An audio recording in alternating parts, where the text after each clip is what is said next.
Hello again, ladies and gentlemen. I'm Joe Hendy, the Android Authority app guy, and welcome back to Google Play Weekly. In this week's episode, we're going to talk about Google Apps getting updated, some new Play Store rules, and take a guess what the Play Store makes more money than now. We're going to talk about that and a whole lot more, so let's get started.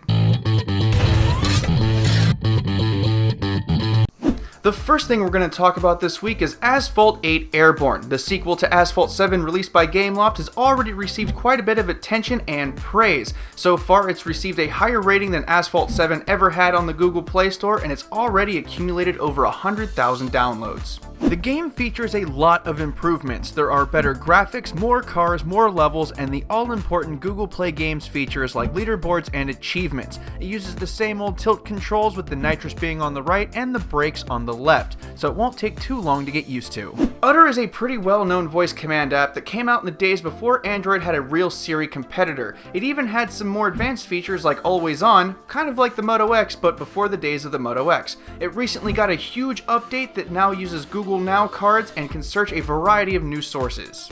We won't bore you with all the details, so here are a few of the highlights. It now has Spotify integration, Google Now integration, it can search sites like Amazon and Twitter. A fun little add-on that was added is the ability to wake up the app by saying "OK Google," so people without a Moto X can at least pretend like they have one. Among other things that happened this week, both Google Plus and Google Hangouts got an update. On the Google Plus side of things, there were bug fixes, performance enhancements, and notifications now appear if your old photos get AweSom. It's not that big of an update, but it should be pretty nice if you're a fan of AweSom. On the Hangout side of things, AT&T customers can now use Google Hangouts over their data connections. This is a pretty big deal for AT&T customers who previously had to be on Wi-Fi to use the app.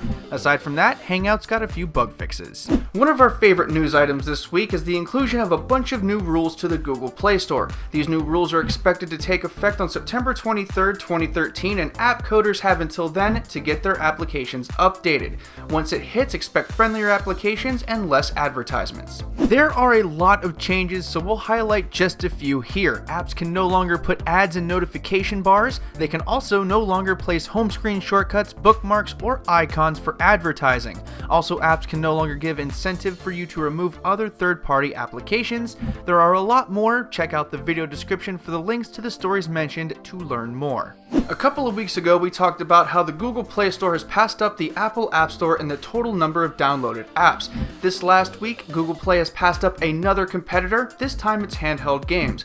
A new study shows that Google Play now makes more money on games than handheld gaming consoles. According to the IDC, people now spend more money on games in the Google Play Store than they do on handheld gaming consoles. Sources say that this is because nearly half of all handheld game console owners actually buy games on their Android devices as well.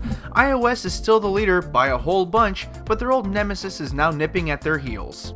Next up is our trending apps segment, where we talk about 5 apps that have been making a splash in the Play Store this week. First on the trending list is Baggit. This popular game has made it to Android, and it's a fun little way to kill a few minutes. The free version is roughly half the game, with the paid version unlocking everything else. It's a little simple in both graphics and mechanics, but it's still pretty challenging. Next up is an app called Shareware. This nifty little app shares your exact location with anyone, but without the social media nonsense like you'd get from Facebook or Foursquare. You can share to anyone using practically any messaging service. It can be useful under a number of circumstances, like when someone asks where you are to get directions. Transit app is a useful app for anyone who uses public transportation. However, do beware that it's not for everyone. Currently, there are 43 cities supported, and they're not all in the US either, so it's a good app to check out even if you don't live there. It's simple, it works, and it's free, but a little irritating to use if you don't live in a supported area. We reported on Minuum Keyboard a few months ago, and it's out now. This ridiculous little keyboard takes your tapping gibberish and turns it into words.